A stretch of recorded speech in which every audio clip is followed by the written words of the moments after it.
2, 1.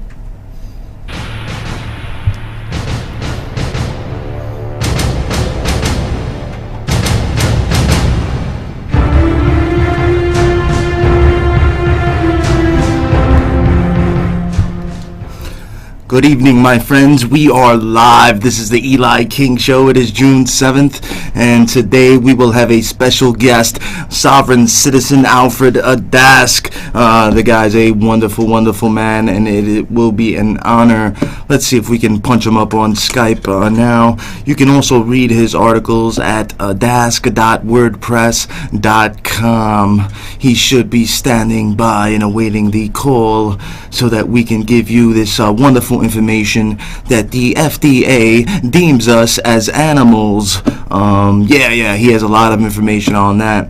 It's pretty weird, I tell you. All right, are we on the air with Mr. Adask? I hear you. I don't know if you hear me or not, and I've just had a problem with my computer. Let me see if I can get the video to work on this. You want video, is that true? If possible, yes, but I do hear you loud and clear, and that is wonderful, sir. Okay, if that's good enough, then I won't go any further because something just happened with a video on this thing, and I wasn't sure if I'd even be able to answer the phone just now. Something froze up on the computer. So if this is good enough, let's leave it as it is, and we'll proceed from here. How's that? All right, sounds good to me, sir. Okay. Yeah, wonderful. All right, sir, as I was just telling my audience, Mr. Alfred Adask, you are a sovereign citizen, and I was telling my audience as well that the FDA deems us as animals, and I would like you to elaborate on that a little if you can, sir. Sure can. It's something I discovered back in 2006. I volunteered to be fiduciary for a trust that was a defendant in a lawsuit that was being prosecuted by the Attorney General of the state of Texas against, at the time, 6 defendants. A man, a wife, and their corporation, another man and his corporation and his trust. And I volunteered to be fiduciary for his trust so I'd have standing to speak in court. But when I did, much to my surprise, they added me as the 7th defendant in this case. All right. This case started in 2001. It was against a husband-wife, and their corporation, and they were charged with the manufacture and distribution of a controlled substance.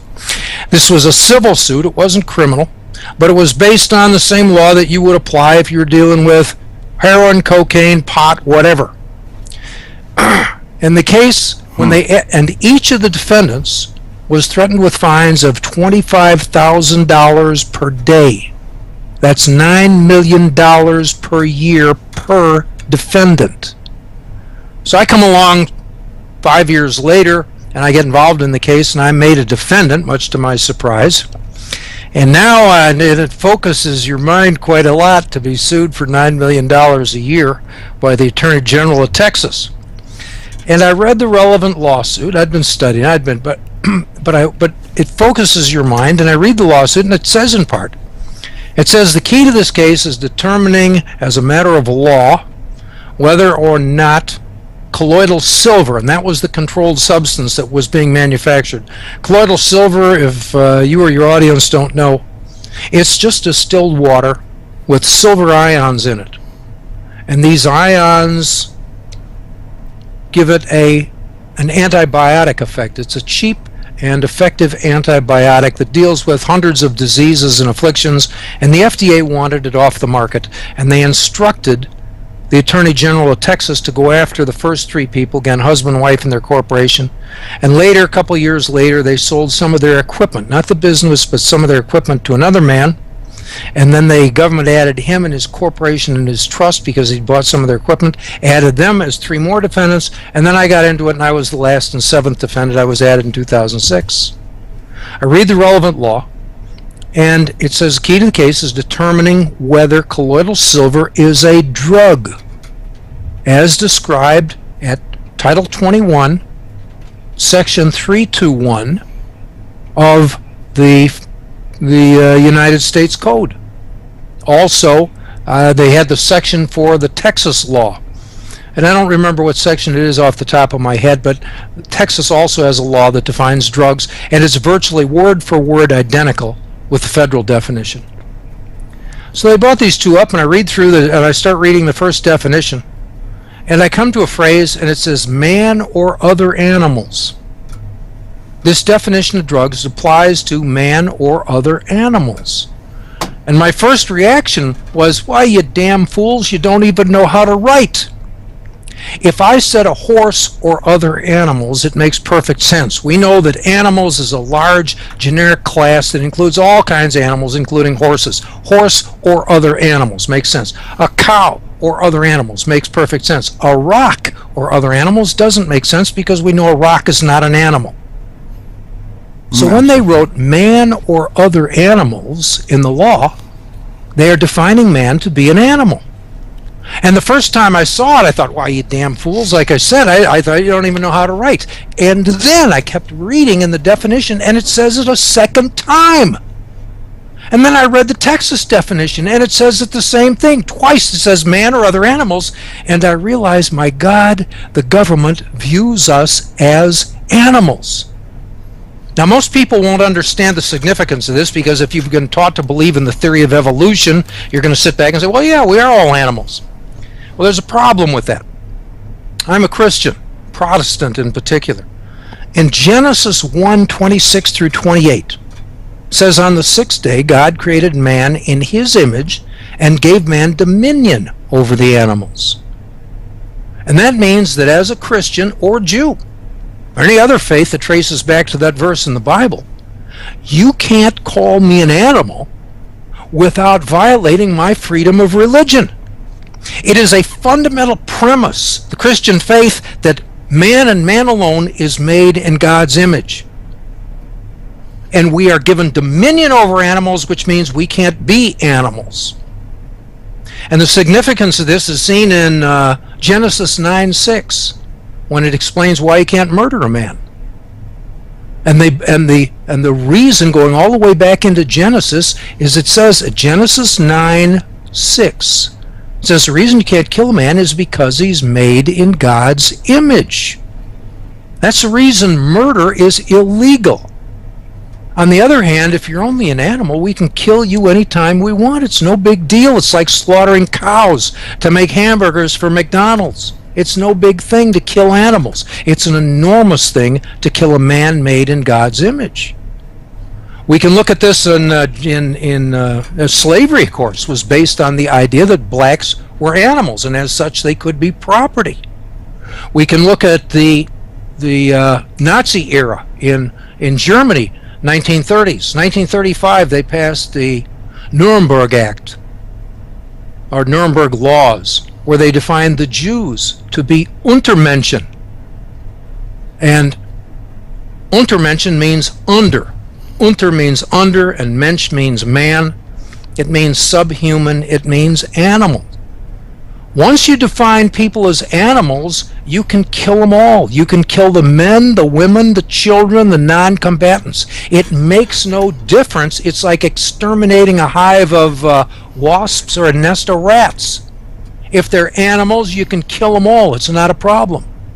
So when the government comes along and says, oh, we've decided to define you people as animals, it gives the government enormous power over the people. It effectively strips us of any meaningful rights.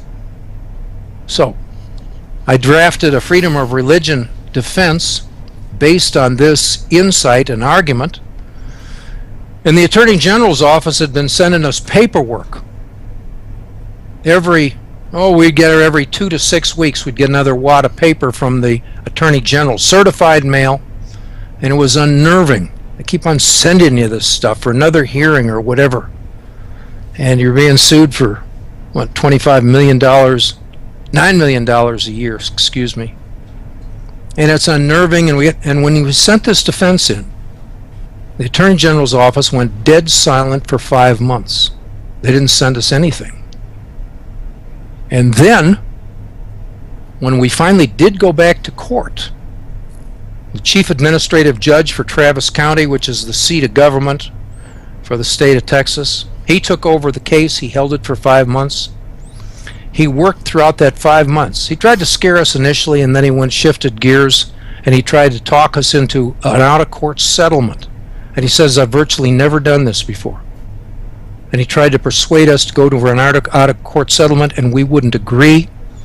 And finally, they had 2 hearings on jurisdiction. They claimed to have jurisdiction, and then they just dropped the case, and we never heard from them again. Now, they'd invested almost $500,000 and 6 years in this case before they dropped it. And the implication is that this is evidence that the argument has enormous political power, and they didn't want to touch it in open court. Yes, it makes absolute sense, Mr. Adask. They did not want to. You can call me Al. You don't have to be calling me Mr. Adask. I'm sorry, sir. It's all right. It is an honor. Don't call me sir either. I work for a living, you know. You got it. All right. Basically, I lost my train of thought here. But anyway, we're just talking about this stuff. It's an extraordinary discovery. And I'll tell you something else. We look back. We found 5 other states that we checked at the time, and every one of them had identical laws. They all presumed us to be animals. I'm sure there might be a couple of exceptions, but basically I'll bet you at least 45, 48, 49 of the states have drug laws that are based on the presumption that the people are animals. So the main point here is, folks, he was able to beat this case on a religious defense. Yeah, freedom of religion. Exactly. Because the FDA deems us as animals, Yep. and they did not want that exposed. That's they do exactly not right. want the people to know that the FDA deems you as an animal. Now, Yep. Mr. Adask, let's see if we can take some phone calls. Let's throw the number up, because I want to see if the people can get some Let me tell you another word that's defined while you're running those calls trying to get somebody to give us a call. Let me tell you another word that is ahead. defined based on the presumption that you are nothing but an animal. Go ahead, sir. Food. Food. Both food and drugs are defined with man or other animals, and you can find both of those definitions at Title 21, Section 321 of the United States Code. They're both in there, both food and drugs. The entire FDA, Food and Drug Administration, is based on the presumption that you are nothing but livestock. This is an act of genocide. I've read the law on genocide. We aren't going to probably have time to explain it right now, but this is an act of genocide, just the same as when the Nazis declared the Jews to be Untermenschen. Our government has declared us to be animals, and it's not new. This goes all the way back, at least as far as I've been able to tell. The earliest instance we found is the 1906 Pure Food and Drug Act. And you can Google that. 1906 Pure Food and Drug Act. You can Google it and it'll come up. And you look for Section 6. And they define both food and drugs in terms of man or other animals. The government has presumed us to be nothing but livestock for over a century. To the best of my knowledge, I'm the first man to read that law and realize what it meant on a spiritual basis. And the reason they don't want us to find out about it is because it's not just about the whole war on drugs is based on the presumption that we're all livestock. You understand that? But it goes bigger than that. It means that the prison industrial complex is largely based on that presumption. 70% of the people in federal penitentiaries are there on drug-related crimes. None of those crimes will stand up, none of those convictions will stand up if the people understood the significance of Title 21, Section 321 of the United States Code, the definition of drugs and food. All right? The prisons would be largely evacuated. That's an industry that involves millions of tons of concrete and steel. They could cut the prison population at least in half if the government was forced to admit that they can't treat the people like animals. Then you go on and you talk about pharmaceutical industry. All of the drugs that we get that are manufactured by pharmaceutical industries, by corporations, they're all based on the presumption that you and I are nothing but animals. That's billions of dollars of profit every year that are based on the presumption. That's how they can prescribe. That's how they can restrict. They can control the animals. They can't control the men and women who are made in God's image. All right? We are endowed by our Creator with certain unalienable rights as declared in the Declaration of Independence, but there's no such endowment for animals. All right, sir. It appears we have a phone call. Let's see if he has a question for you. Hello, sir. You are on the air. Do you have a question for Alfred? Hey, Elias, Luigi. Hey, Luigi. What's going on? Calling all the way from Detroit. I have no other than Mr. Alfred Adask on the show. He's made appearances on the Alex Jones Show, 60 Minutes. And, yeah, he's on the air with you and I, Luigi. You have a question for him? Yes, Mr. Adask. How you doing, sir? Good. How are you? I'm fine. I'm just wondering, who determines what race of man is what type of an animal, and these people, what do they consider themselves? I assume they consider themselves also to be animals. This is, from my perspective, this is evidence of spiritual warfare. It's an absolute denial of fundamental principles we find in the Bible. This is an insult to God. It is a denial that you and I are made in God's image. Insofar as we cooperate with this definition, it's arguable. I won't say it's true, but it's arguable that we are essentially turning our back on God. Now, most people don't understand it. Like I say, it's been around since 1906.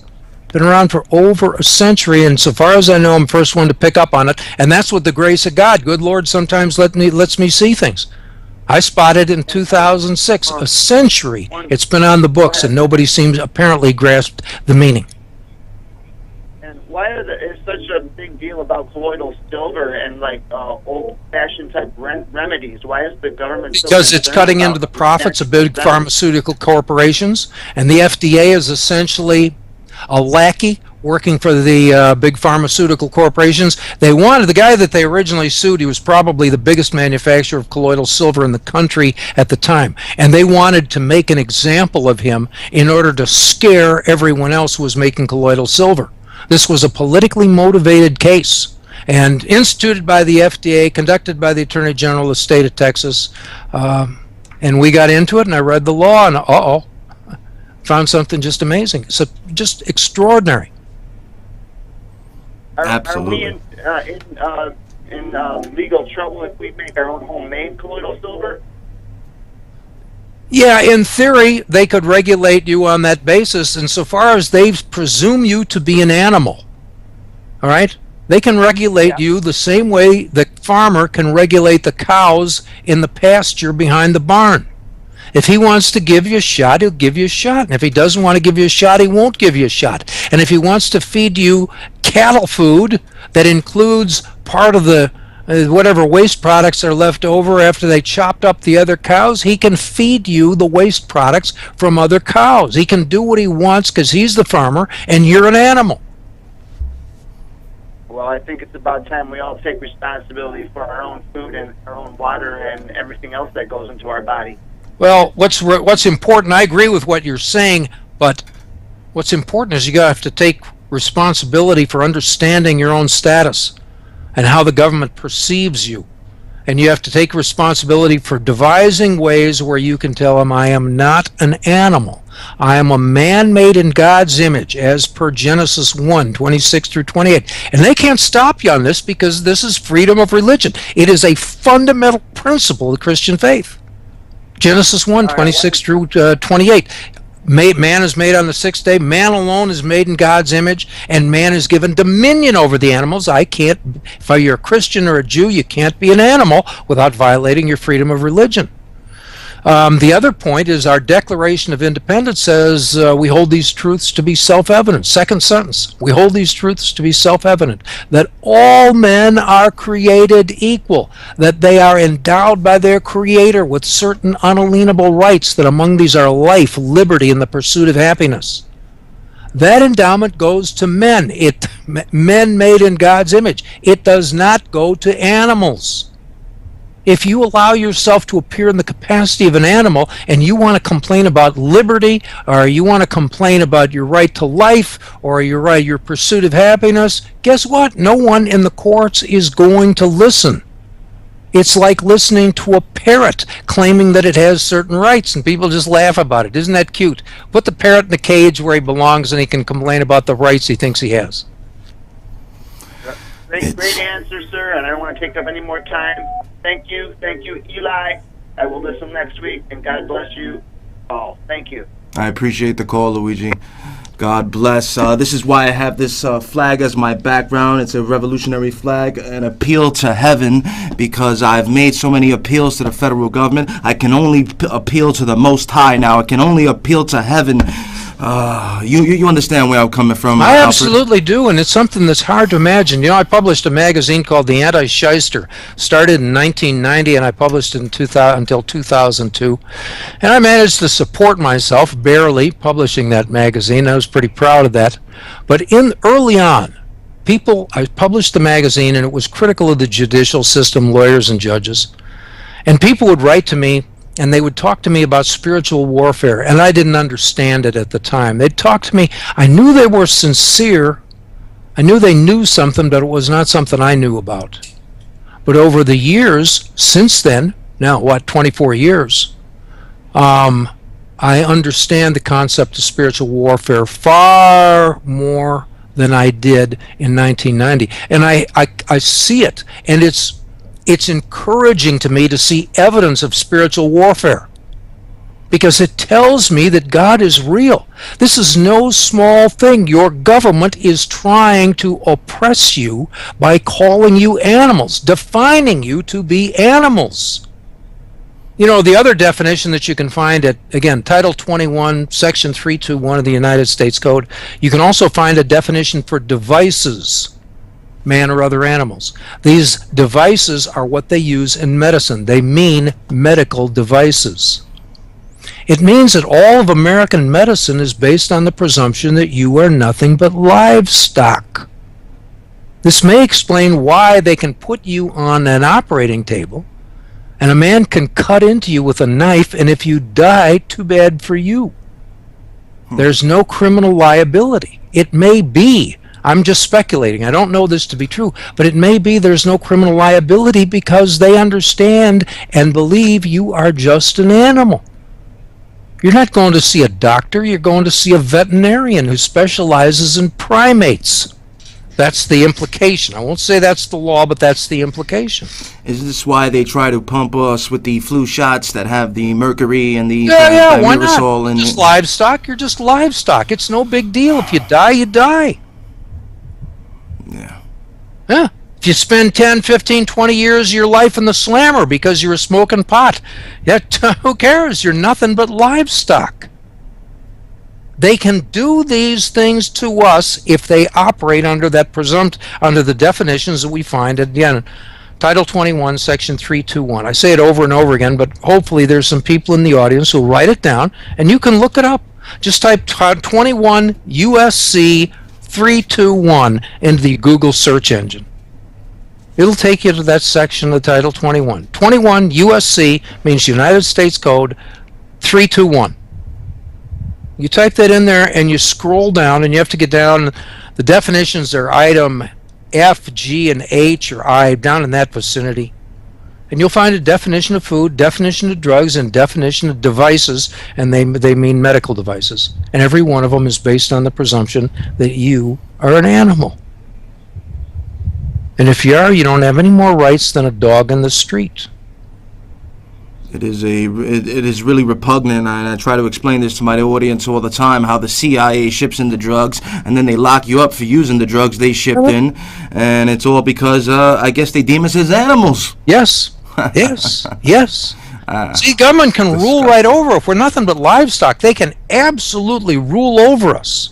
All right, what can we do, sir? We're running out of time. What can we do to Well, fight first thing you got to do is educate yourself and see what I'm talking about and verify in your own mind that what I've just said is true. And that means you go to Title 21, United States Code, Section 321, read the relevant definitions, and you will say, oh my gosh.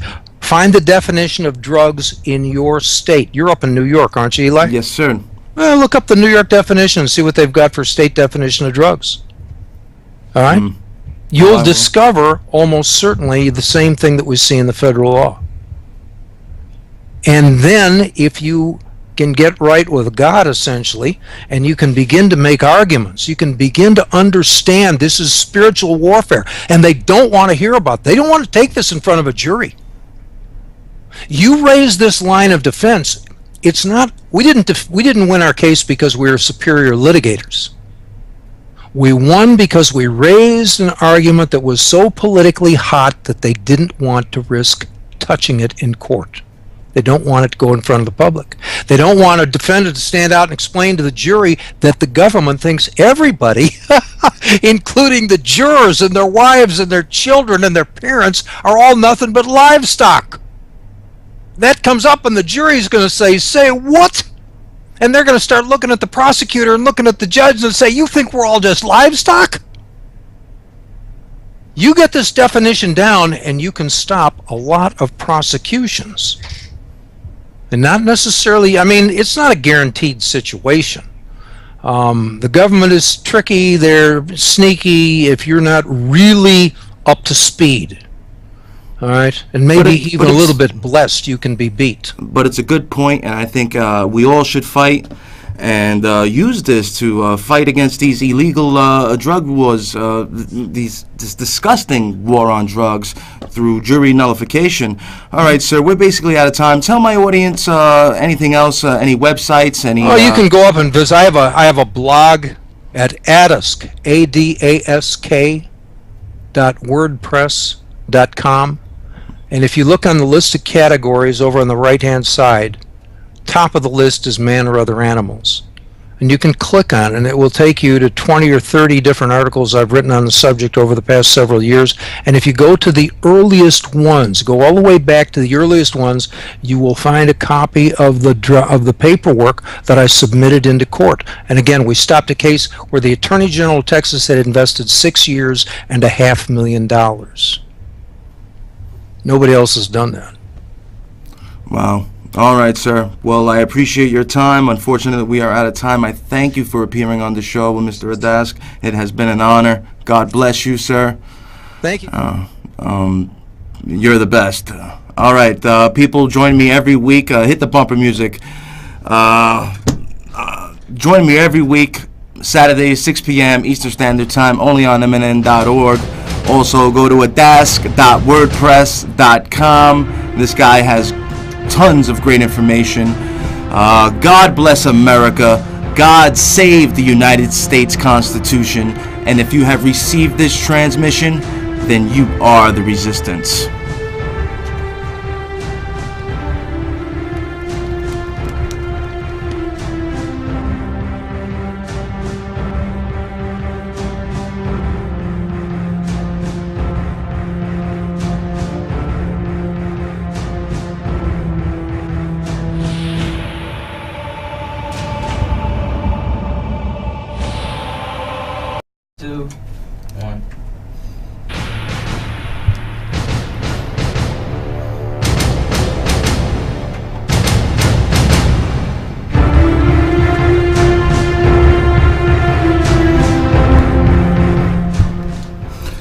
Good evening, my friends. We are live. This is the Eli King Show. It is June 7th, and today we will have a special guest, Sovereign Citizen Alfred Adask.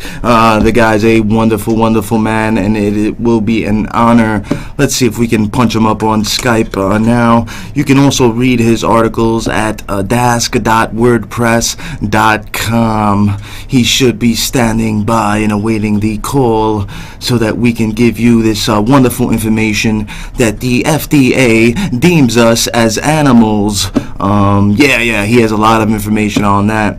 It's pretty weird, I tell you.